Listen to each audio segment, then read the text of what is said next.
I think it's really important to push the needle in the direction of the stories and the evidence behind why China's rise is actually good for the world. And that's something I've been doing a lot in the last year and pointing out to evidence that shows why China's rise is good for the world.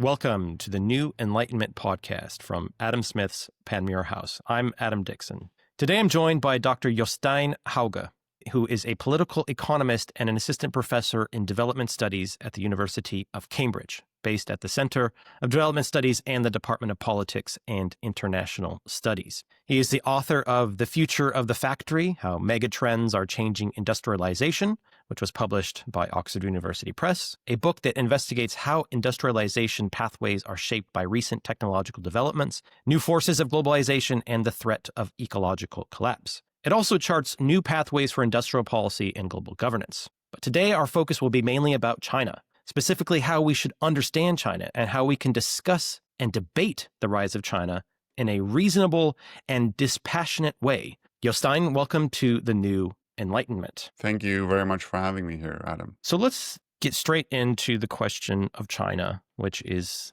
always a great topic to discuss. China is such a powerful force in the global economy. The tensions between China and the United States, and to a degree Europe, have increased over the last years, and it's uncertain what those relationships will look like. Now, at the same time, China has industrialized rapidly. It's a major manufacturing center, and increasingly China is showing its resolve in becoming a major innovator, particularly in areas of green technology, but also automobiles, artificial intelligence, and so on and so forth. In other words, China is not simply the factory of the world, it is also the producer and the designer of many of the new technologies that the world and economies around the world are depending on. Now, in your view, just to set the scene, what are the key structural and institutional factors behind the recent success of China? And in particular, if I may, what are the limitations behind, let's say, the China model? And what are the limits, if you like, because of the relatively tight control of the political system, assuming that there's significant tight control? Yeah, I think we need to start with a commitment to a very strong commitment to policy that aims to develop industry manufacturing over the long term, starting with industrial policy. So if you look at China's rise, the rise has been in large part a surge in manufacturing production. It is now accounting for roughly 35% of global manufacturing production. That's a humongous increase from the late 1990s, where it was around 6%.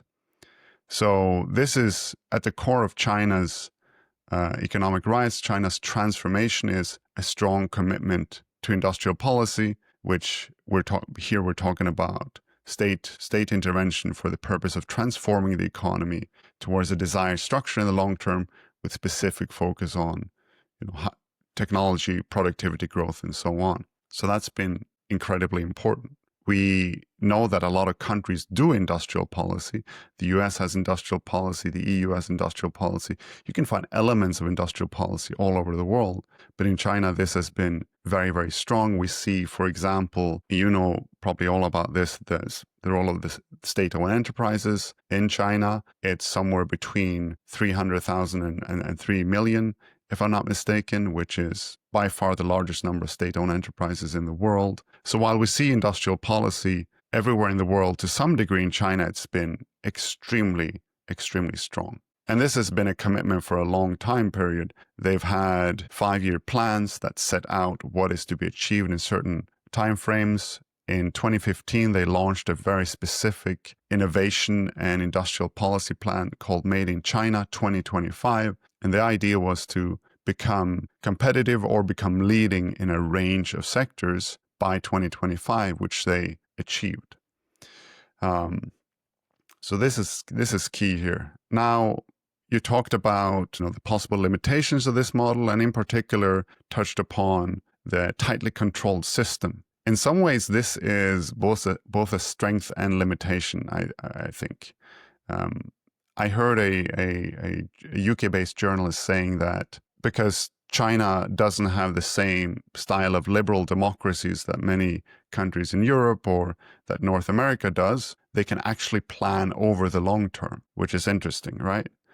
Um, if you look at the United States, you have a system where you kind of have a system that's developed whereby one president tries to dismantle everything that the previous president did just because they were their opponent, and the political system has developed in such a way that it's all about discrediting whoever was in power before you if that was a person from the opposite party. And we're seeing that this is to some degree hampering the ability of the United States to plan for the very long term, whereas China does not have this constraint. So in some respects, the fact that China is not a liberal democracy like most Western countries are is a strength for industrial policy.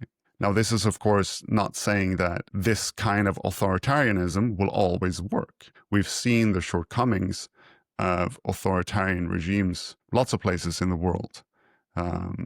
And then, I'd like to bring a scholar named Peter Evans into this debate. He distinguishes between developmental authoritarian states and predatory authoritarian states, and saying, for long-run economic development, what we want are the developmental authoritarian states. Now, of course, and maybe we'll get into this during the discussion, we should discuss to what degree China is democratic or not, right? Because there are things we need to pay attention to about how state legitimacy is formed in China, and the pros and cons about that. But it's important to understand the nuances here and simply say that because China does not adopt a liberal democracy like Western countries, it is de facto just an authoritarian regime, and we stop there. That is not what we should do. So if I may, what I find fascinating about the discussions around Chinese industrial policy is, yes, there's a degree of this top-down, long-term planning. However, if you look at particular sectors, you see massive amounts of what is very, very intense competition, such that, take electric vehicles, for example. The number of brands has halved over time, and there's significant competition where, yes, BYD is big, but BYD wasn't big 10 years ago, and it was one of countless, both state-owned and privately owned Chinese companies. And now it has won the race, and it's increasingly becoming a globally recognized and competitive brand. By that, I mean, in China, we can, is there not, or let me propose this as a question, is it not the case then that, yes, there is a longer term plan that sets the end point, but then the amount of support during that trajectory is actually less than outsiders would assume, and that there's a significant amount of competitive market dynamics that drive the innovation and drive some companies to succeed and others to fail. Yeah, that's an extremely important point you're making, an observation you're making here about the internal competition between firms in China. And this has been outlined. You can read Eva Dao's recent book, House of Huawei, where she talks a bit about this. Kyle Chan at Princeton also talks a little bit about this.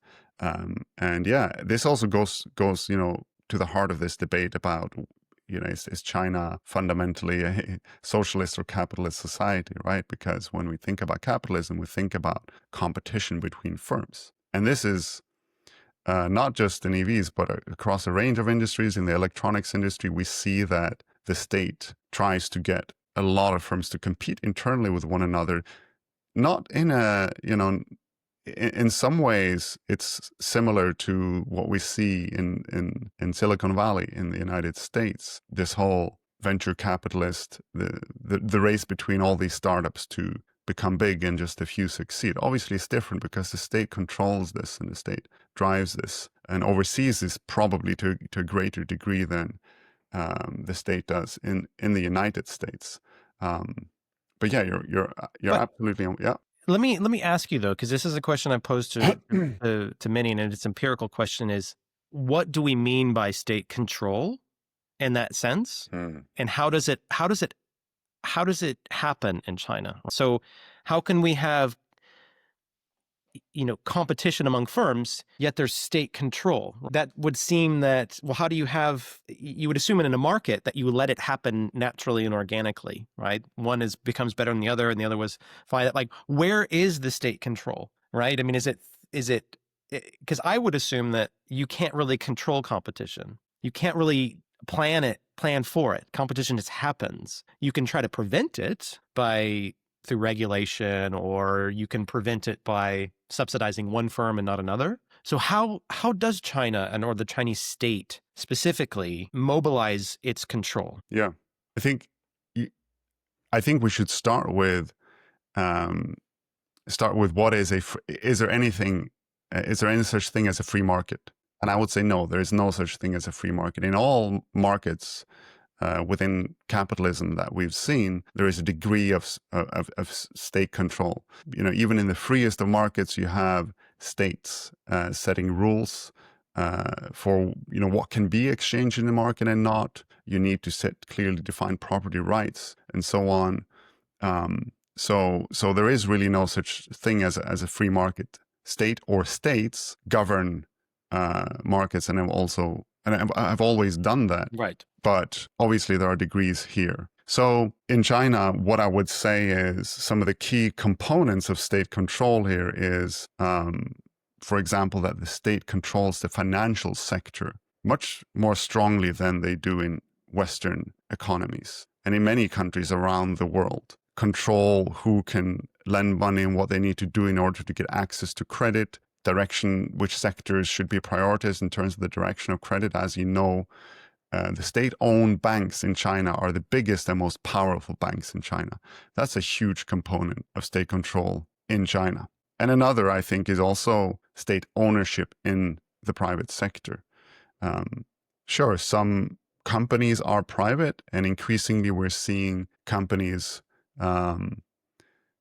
many more big companies in China being private, but that's not the case for all companies. And many of these started as where the state had a stake in terms of ownership at the beginning. So I think these are two very important ones. You can also talk about the role of the state in more specifically in, for example, trade policy like tariffs and subsidies and sort of more tinkering type interventions that you see in many other economies. But I definitely think the role of the state in terms of controlling the financial system and where money flows and goes is one of the key differentiating factors here between China and many other capitalist countries in the world. But I guess, so going back to kind of the first question about the limits to this, right? So we've seen, and you mentioned Peter Evans and this sort of developmental authoritarianism, and there's examples like South Korea, which had a dictatorship for a while, but then often that's around catch-up development. And is it incorrect to say that much until recently in the Chinese context has been catch-up development, in that it's possible to have rapid industrialization, to have incremental improvement that is competitive on a global market, but at some point you run up to the barrier of innovation?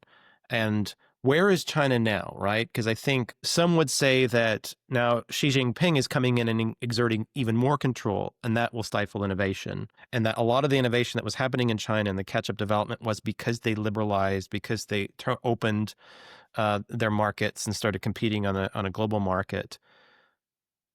How do we periodize, if you like, this timeline, and where are we at in that kind of limits? And will the increasing amount of control in China stifle Chinese development? I think there are limits to China's model that I hope we get to talk about. But on this particular issue, I think the model is very solid. On the issue of innovation, on the issue of rapid or long-term economic growth, on the issue of climbing the ladder of technological development, China's model is still very, very strong and going strong. This literature you refer to on developmental states, talking especially about these other countries in East Asia that develop rapidly, they were about catch-up development. China, I think, I know that many people say that China is now dominating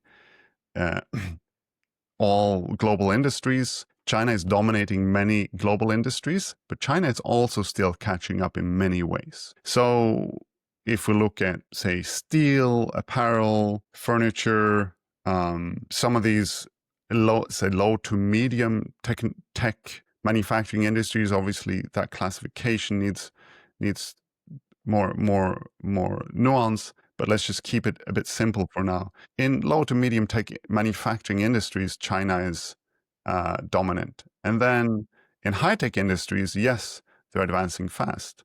In EV, especially in renewables manufacturing, they are already world leading. In AI, they're catching up fast. Aerospace still a bit behind, but we need to also understand the value chains here. So if you look at, say, a company like Huawei, compare it to a company like Apple, Apple is still globally much more dominant than Huawei in the electronics industry, in the smartphone industry. There's a really brilliant article really brilliant interview of Sean Stars, a researcher, a professor at King's College London, in Jacobin Magazine, where he talks about how US structural power has actually increased due to integrating China into the world economy. And he talks about how US-based corporations have increased their power by integrating Chinese firms into their supply chains. And this is important. This is a very important point for everyone interested in the changing nature of China's power in the world. It's still the case that China is inputs into supply chains of US firms more than the other way around.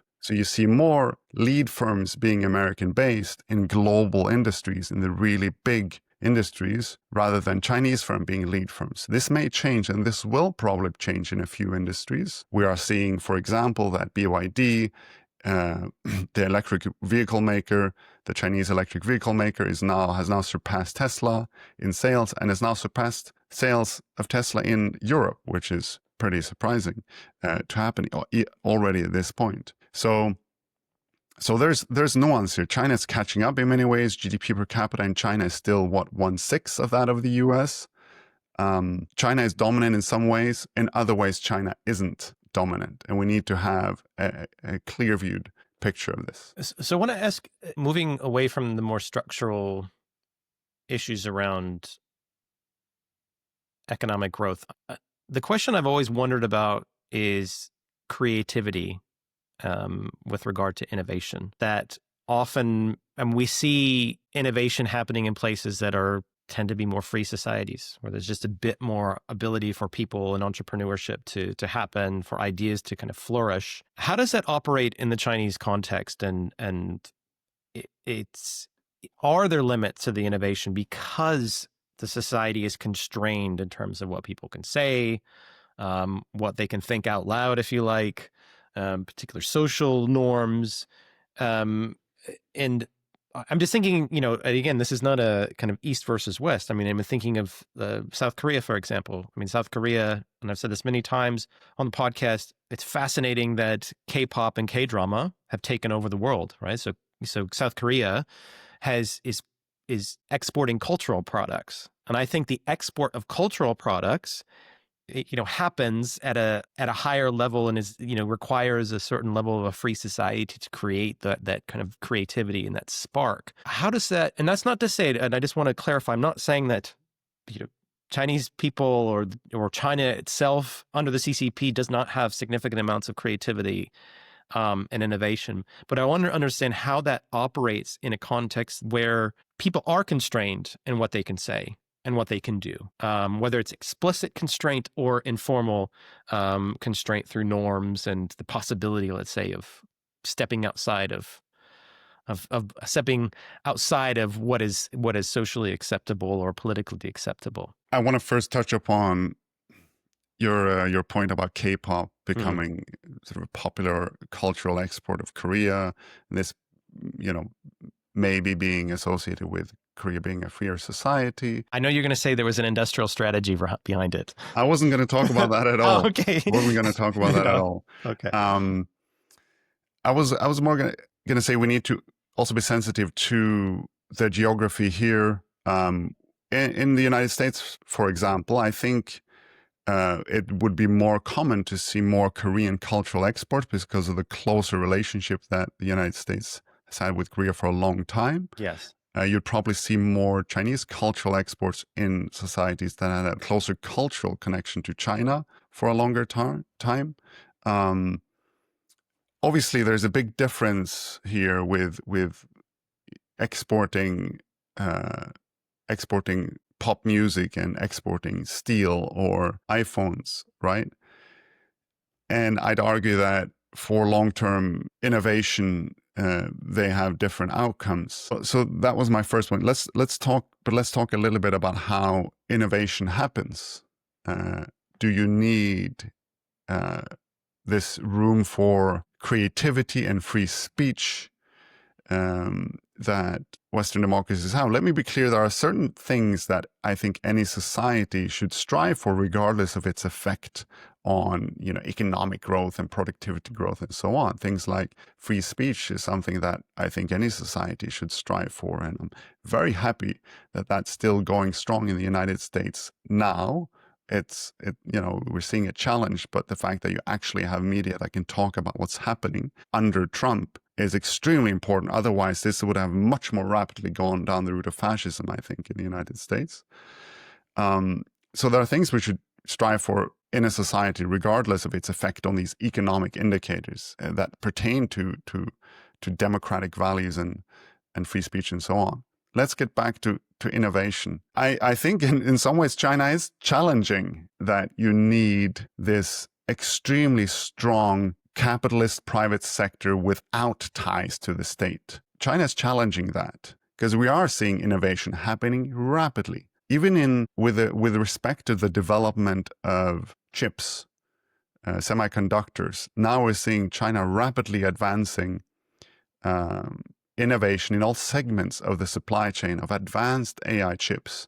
Just 1 to 2 years ago, most people thought China was way behind on chips. Now, there are many factors at play here. One is, of course, the unintended consequence of trade policy from the US. China itself realizing that because the United States, this extremely important nation, also in this industry, is trying to prevent us from getting chips, we need to more rapidly innovate. So in some ways, it seems like trade policy in the US has backfired and made China innovate faster. But even in the United States, I think we, to some degree, because I mentioned the United States because this is a country that I feel in some ways has fed into this narrative that you need a private capitalist sector disattached or unattached from the state, right, to innovate. We need to dispel to some degree the myth that innovation in these strong capitalist economies has happened without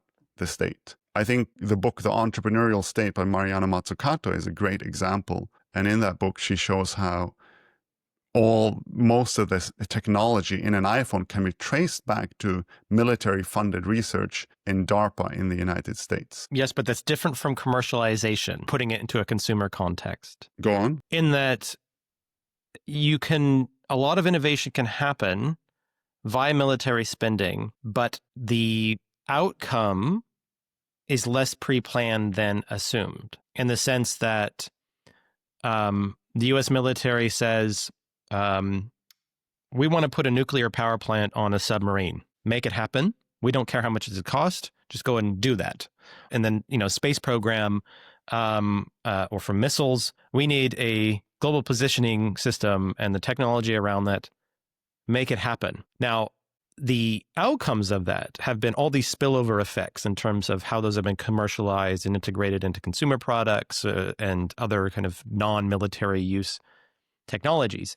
But those, I would say, not a priori kind of planned outcomes. Those have been unintended consequences. And so although you can, and I don't think anyone would seriously dispute that military spending and that public funding of science research and development didn't have positive effects, but it's that degree of how you can then do it a second time and a third time and a fourth time, and that you can do it in multiple contexts. And I think that's where the idea of the entrepreneurial state, I think I become uncomfortable with, because what Silicon Valley and the United States of America can do in terms of throwing a bunch of money at a problem, has massive scale, massive markets. It's one thing to, and I include China in that as well. I mean, it's big, huge country, lots of resources, lots of labor, can do something very big. That's very different, kind of entrepreneurial state that then you can say come to Scotland and say, well, Scotland with its 5 or 6 million people and this big geography, as long as you just have the state direct more, it will lead to better outcomes and be more entrepreneurial. And often I think it's difficult to recreate particular models in different places. And that's why I become kind of uncomfortable with some of these ideas around state direction and state interventionism, is just that, well, just because it worked in one place doesn't mean you can replicate it other places. And secondly, it's difficult to identify the causal pathway that led to particular outcomes, because a lot of times the outcomes were by accident or they were spillover effects. And you don't know what those spillover effects are from the beginning. They kind of happen because someone realizes that, oh, this global positioning system, oh, we can put this on the telephone, and that leads to Uber, and that's, your Garmin app that, you can use it for navigation, right? All these things, kind of these subsidiary effects, but that wasn't the plan in the beginning. The beginning was we want to put a man on the moon and we want to protect ourselves from Soviet Union, right? And it was a discrete project, and how you kind of then scale that to a nationwide industrial policy, I think, becomes quite difficult. And that's why, going back to my earlier question about how China operationalizes its industrial policy, where it's the direction and the control, I think, is less than many people think. Yes, it has different levers. And as you rightly say, other countries have industrial policies and they use different tools. But what China does is allows for a lot of market competition, and it allows companies, both state and private, to fail. And because there's also competition among the different provinces in China. So I think it's that degree where there is a lot of, let's say, liberal market capitalism happening even in the Chinese context. And it was a long kind of way around that, but I think it's being sensitive. Yes, states can do things, but how do you replicate it elsewhere, and how do you replicate that over time? I want to say a few things about that, and then I want to ask you a question. Okay. Because you're raising a very important point here about, can you replicate a country's success? And I think it's very important that we say that not everyone can be China, right? And to some degree, or to a large degree, all development experiences are unique. They're contingent upon history, the historical trajectories of that country, geopolitics, so on. For example, in Korea, the role of the United States in the Cold War was extremely important, right? So we need to remember these things, that we can't simply say, oh, because China has done this, all other developing countries today can emulate China.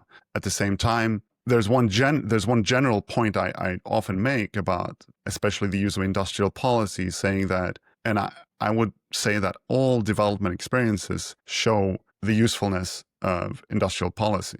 The degree, of course, can be debated, but we see that the use of industrial policy has to some degree been important in all cases of rapid technological development, so state intervention.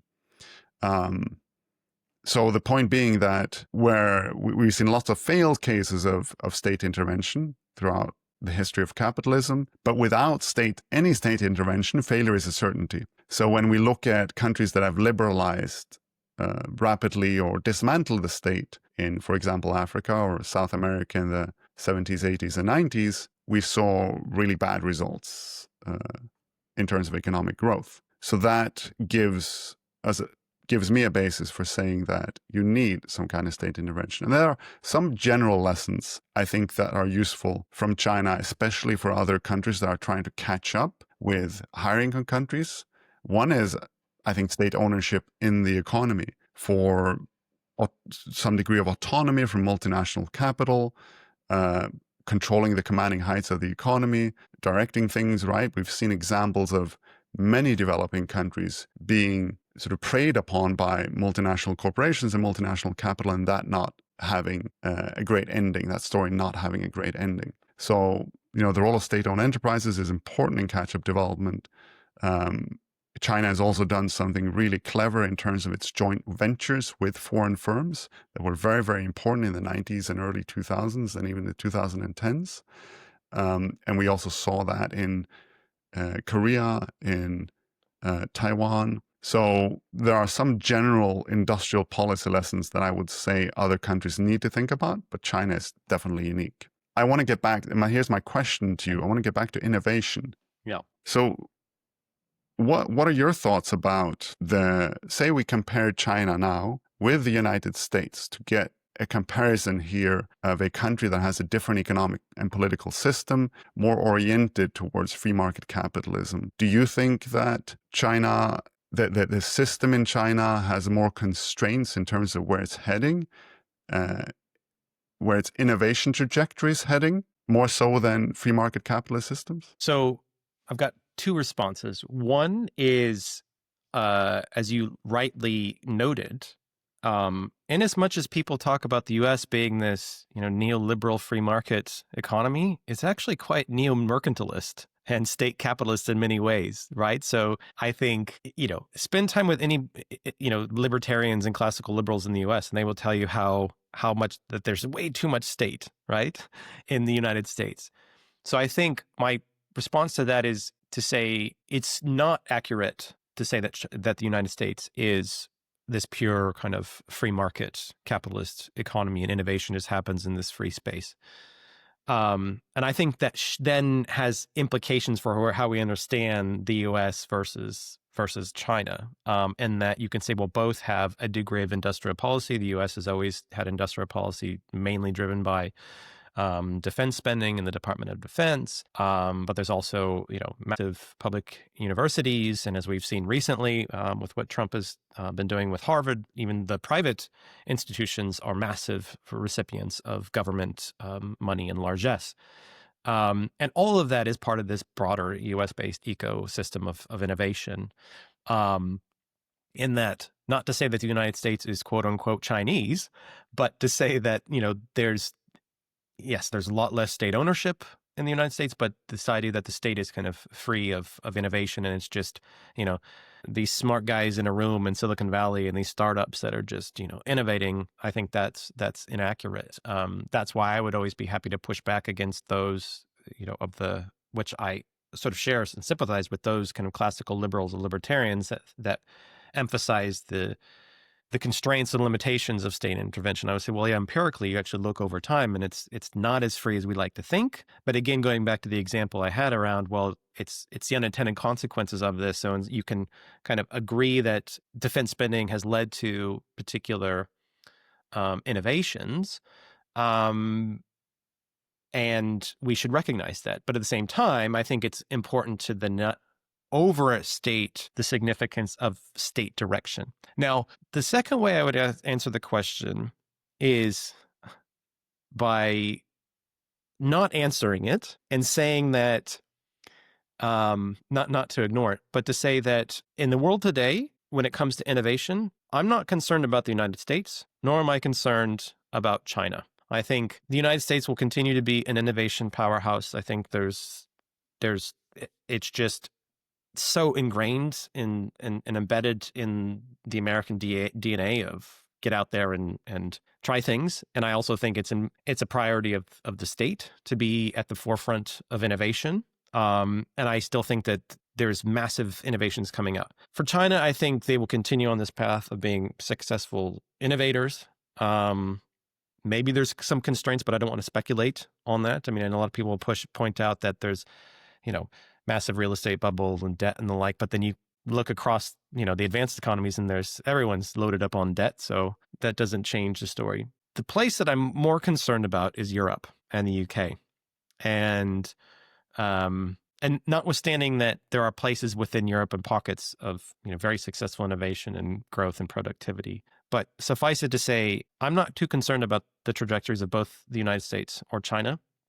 I am concerned about Europe, and in that I include the UK. Both places that have, you live in Cambridge, or you're in Cambridge, so you see this innovation around you, but there's a lot of, concern I have with Europe being left behind.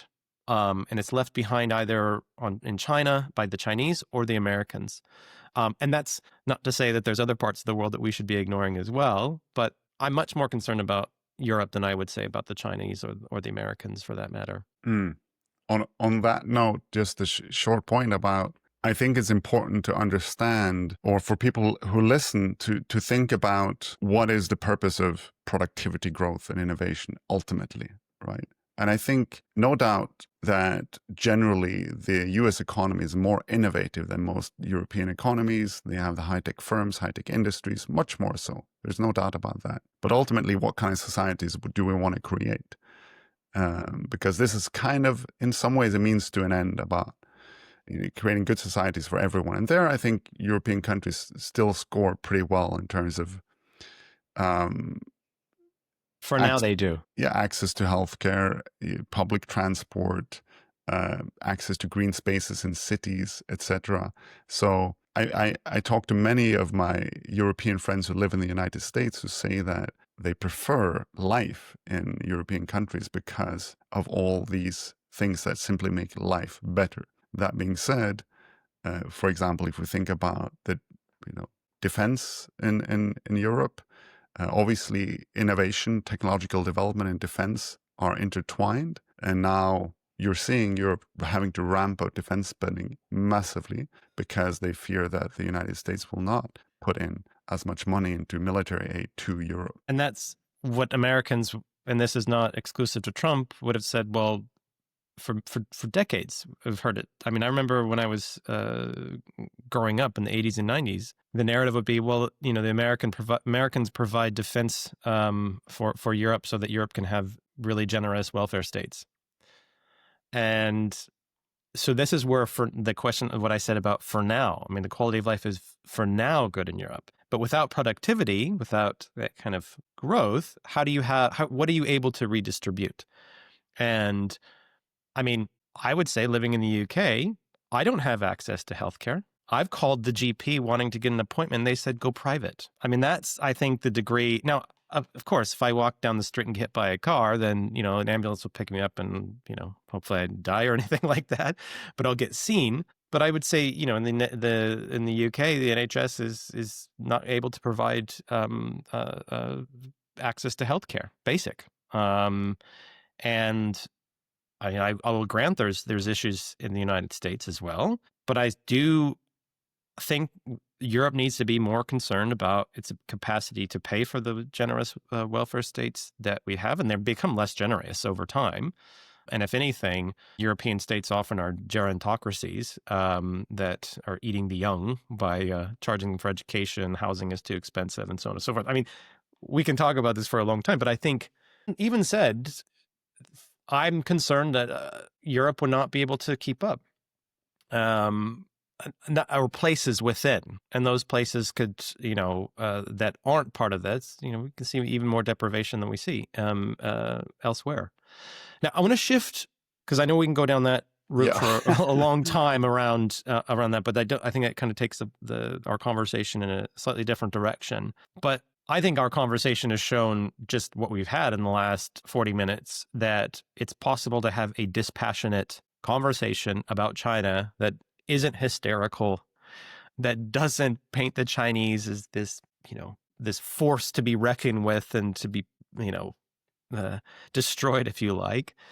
But, there is, and it's growing, a chorus in the West that's framed China as an existential threat to the global order. Now, in your view, how much of this is grounded in reality, and how much is it, let's say, geopolitical paranoia or projection? And are we in danger of mythologizing China's power and ambitions in ways that distort the real picture? Like, what is true, what is false, right? What do we need to kind of cool tensions so that we can find ways of sharing the planet with China, because we still do? Oh, there are many, many strands to pick up from that question.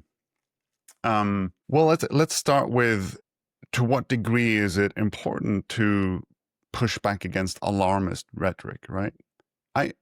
The way I see the debate in many English-speaking countries, especially the UK and the US, and I engage mostly in debates in those countries, is that we need to worry about China's rise. That's the view that I see, especially in mainstream media, mainstream discourse, political discourse as well. And to some degree, then you can respond to that by providing a nuanced view. But I also think it's important, again, to push back against that narrative if the evidence says otherwise. So sometimes, well, all the time, it's important to base arguments in facts and what's happening in the world.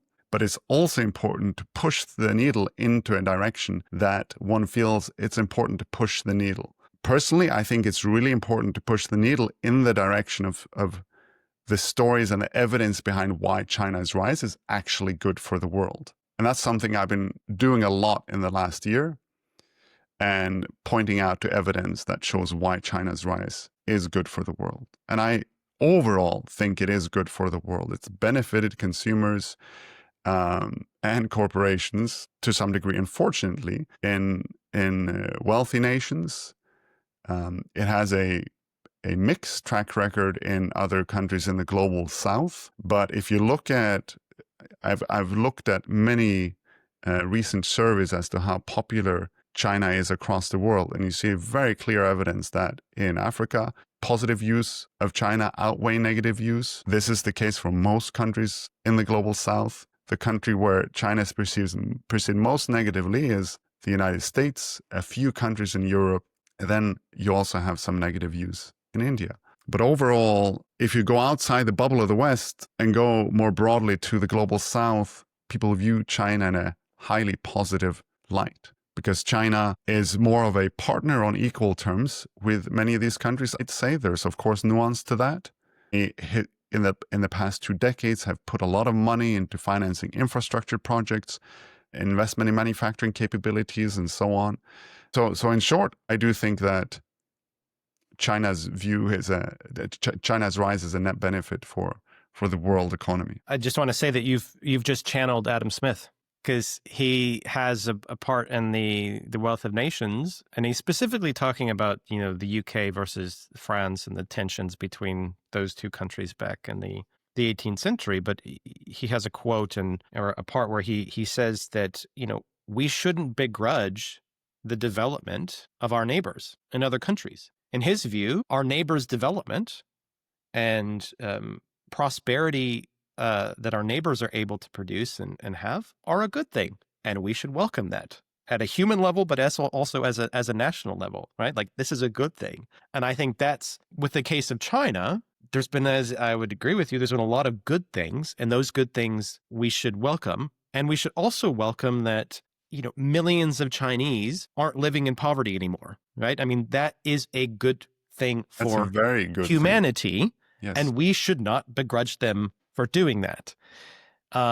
We should welcome that, and we should praise them for that and their contributions what they've done in terms of reducing the cost of solar panels and wind turbines and, pushing better electric vehicles. If we're thinking about, climate change and decarbonization, China's lead in green tech is a good thing for the planet, Certainly.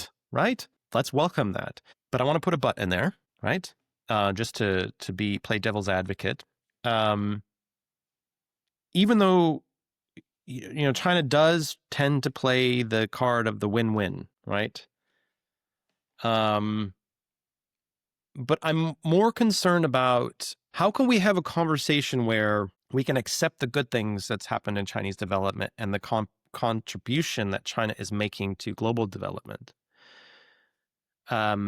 Likewise, we should be able to separate out the Chinese state and the Chinese Communist Party from the Chinese people, because they're not all the same, let's say. But how can we have that conversation which recognizes the benefits of China, not simply to its own development, but to global development, while also being able to identify those red lines, to identify those concerns, whether it's human rights abuses or whether it's the threat of China invading Taiwan. And I don't want to open up too much of a Pandora's box here and talk about what's going to happen with Taiwan. But how can we have a conversation that, as we do in the West, when in terms of our criticism of our own governments and our open media, how can we have that conversation? Because sometimes I feel that even on the global stage, China says, don't criticize this. This is not allowed. This is, this is not okay, because it's how they would operate domestically. But we should be able to critique and criticize, because that's, I think, in my view, my values, an important part of a plural, open, and tolerant society. My view is a bit different here. Okay. Well, let me first say that I think it's important to have these kinds of conversation. Whatever subject we discuss, it's important to have a critical conversation. The way I see it, or the way I perceive it, is I see many conversations being had in mainstream media and politics in especially wealthy nations, such as the UK, such as the US, many other European countries, where it's become accepted to uncritically criticize China. That is the conversation that needs to be more critical, I think, to say, hang on, there are a lot of good things about China. I recently saw, and I was shocked to see this, I saw a conversation between Jon Stewart and Patrick McGee on The Daily Show about Patrick McGee's new book, Apple in China. And both of them uncritically bashed China. That was my impression. And this was shocking to me, coming from a relatively progressive show like The Daily Show and a person who is normally very critical like Jon Stewart. And then when you have people like myself, for example, who tries to highlight some of the positive things about China, I'm always asked to provide the so-called caveats, all the things that are wrong with China. There are things that are wrong with China. I've highlighted many times the lack of consumption in China as a problem. China is eroding some manufacturing capabilities in other places.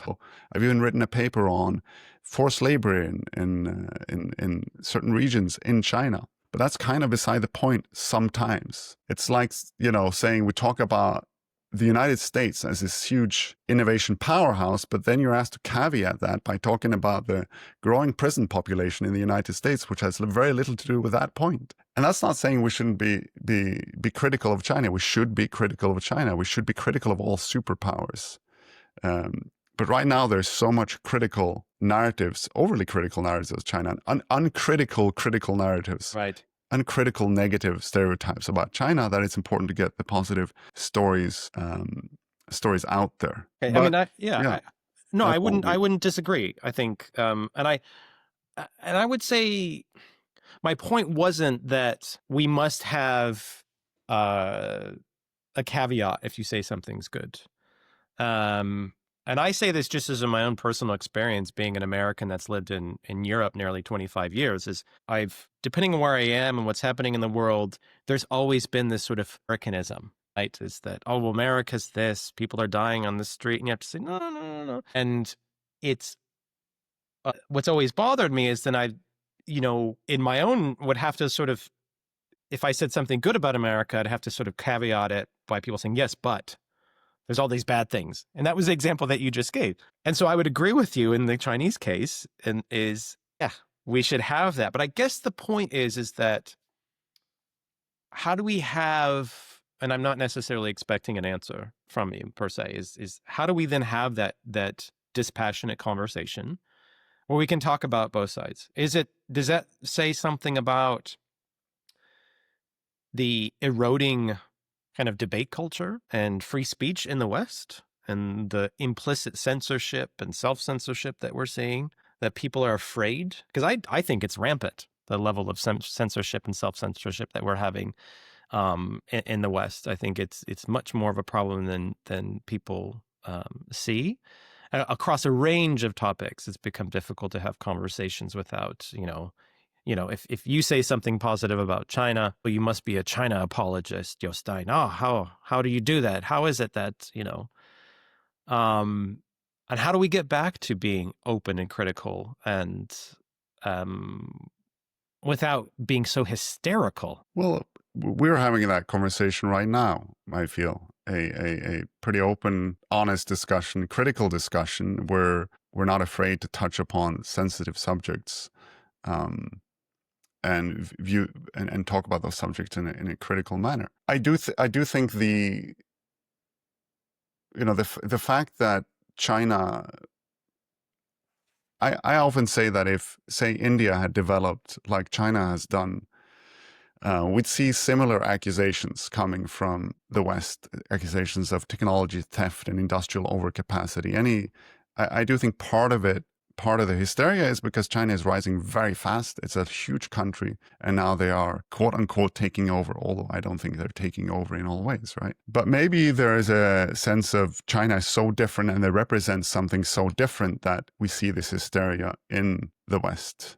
I wonder, and here I'm just thinking out loud, I wonder if the socialist and the communist past, and also obviously the continued self-proclaimed socialism and communism in China, if that just represents something so radically different from what, for example, the United States wants to be, right, or from what the West wants to be, that it's hard to view this as anything else but hysteria.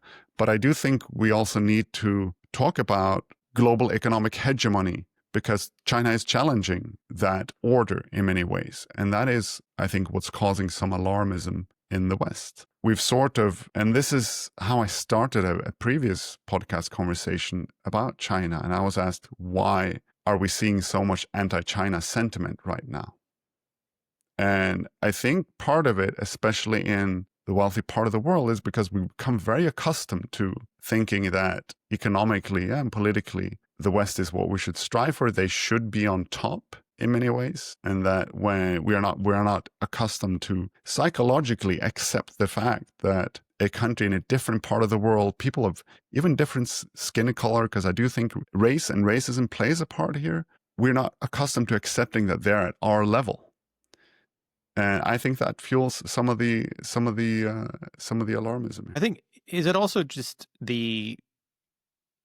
it's the, I don't want to say death, but it's the realization that liberal internationalism is untenable. And by that, I mean, I take your point about American hegemony or Western hegemony in the world, but part of liberal internationalism was the sense of that, is it national hegemony, or is it we just expect everyone to kind of come into the fold and become democratic and liberal in our kind of the way we do that, which I think is slightly different than saying it's like we must be on top. I think I don't disagree with you per se on that, but at the same time, I think the other part is that, well, actually liberal internationalism was like, no, we just all need to come together as this, all countries need to come together and abide by the same rules and have the same values.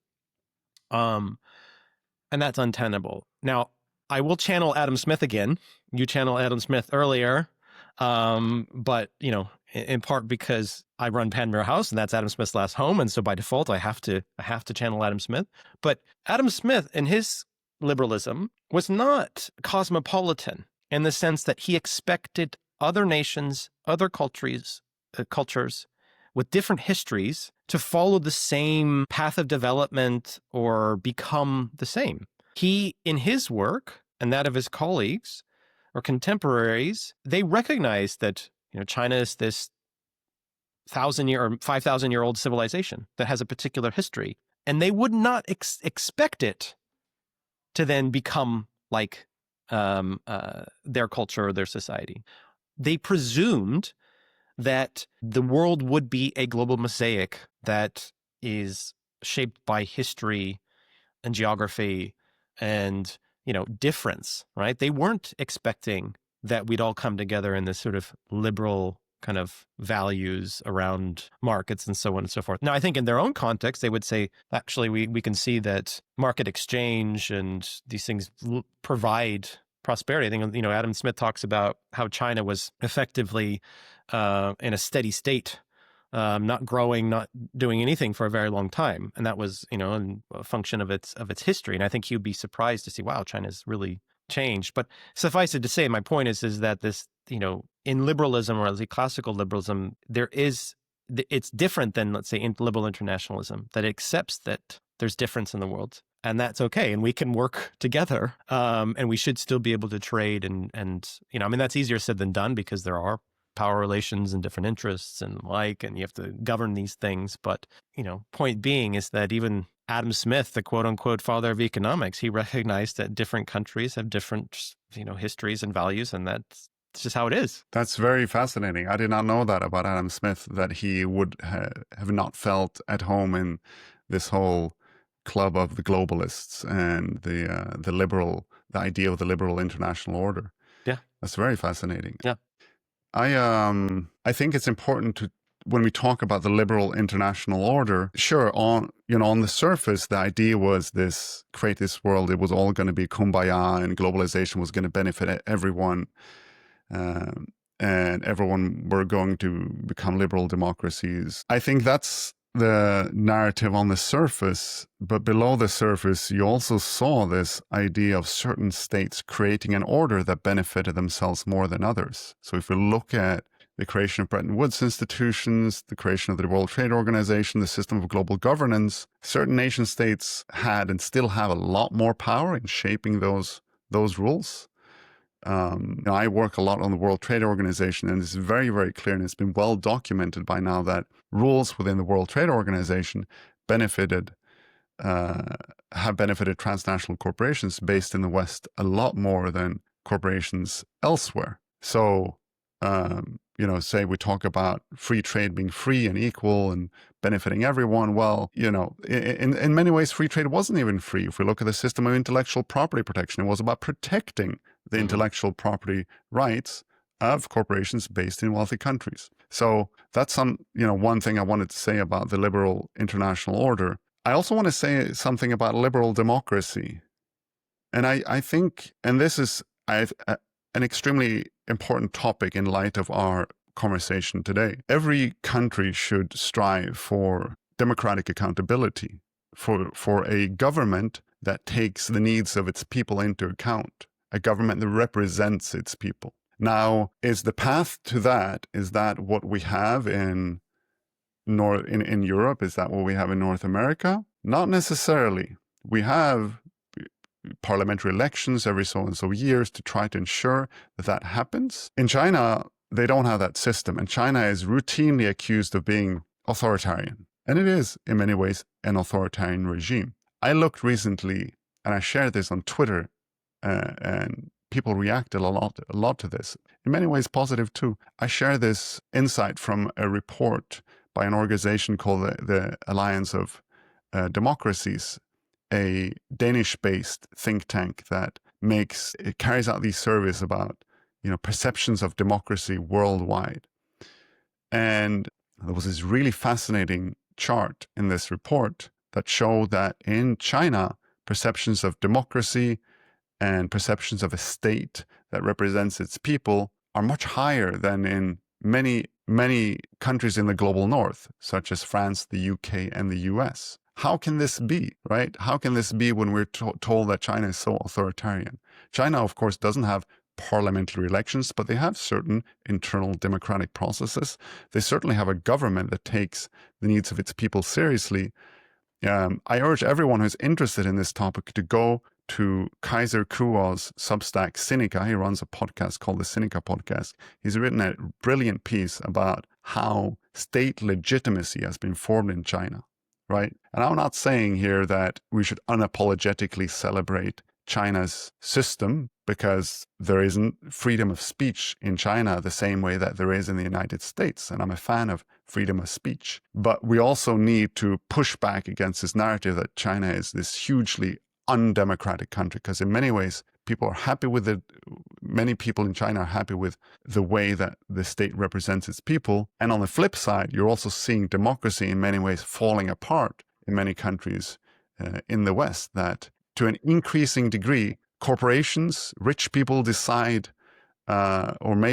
decide the direction of government policy decisions, and now even make up the government, that billionaires become presidents and billionaires become part of cabinets. I mean, think about the election in the United States, where there was an opportunity to have a competitive primary, but then the quote unquote donors and the elites of the Democratic Party decided, we're going to put Kamala Harris forward. Or when you think of von der Leyen in the European Union talking about European values of democracy, yet the European Parliament is effectively very weak in terms of shaping European policy. Or if we look at the UK for that matter, where the ruling party only won, 33% of the vote, right? Yet they controlled the government, right? So it's easy for us to talk about, democratic legitimacy. And I'm a fervent believer in democracy and democratic accountability, and I would feel very uncomfortable in a Chinese context, and I believe in free speech and debate and the like. But at the same time, I think it is important, and I agree with you,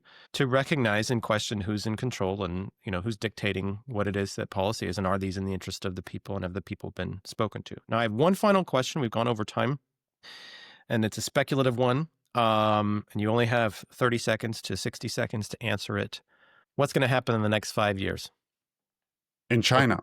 In China. With respect to the things we've talked about, yes, I think China's going to keep developing fast. China's going to keep innovating. China's going to break into more high-tech sector. We're going to see China dominate more industries in AI, robotics, and so on. Again, this is not to say there aren't problems in China. It'll be interesting to see how they solve this issue of consumption in China. To what degree will production in China in the future be export-led versus driven by domestic demand? I think domestic demand is going to be more important in China in the future, but there's no reason, there are no signs that China is going to slow down its innovation drive and its manufacturing drive in the next 5 to 10 years. Jostein Hauge, thanks for being on The New Enlightenment. Thank you very much, Adam. Thanks for a great conversation. You have been listening to The New Enlightenment podcast from Adam Smith's Panmure House.